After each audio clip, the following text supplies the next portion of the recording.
కర్నూలు జిల్లా కేంద్రంలోని రామ్నగర్ కాలనీలో అంగన్వాడీ కేంద్రాన్ని జిల్లా కలెక్టర్ బదావత్ సంతోష్ ఆకస్మికంగా సందర్శించారు. ఈ సందర్శనలో ఆయన కేంద్రంలోని ప్రతి విభాగాన్ని సమగ్రంగా పరిశీలించారు. అంగన్వాడీ సిబ్బందిని పలకరించి కేంద్రంలో లబ్ధిదారులకు అందిస్తున్న సదుపాయాలపై పూర్తి వివరాలు తెలుసుకున్నారు.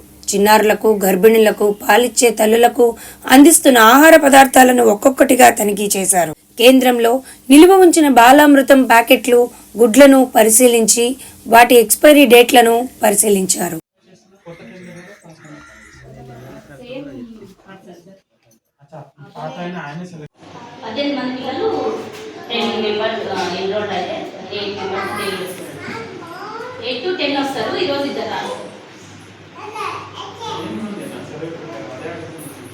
సార్ ఇప్పుడు 5 years కంప్లీట్ అయిందా? ముగ్గురు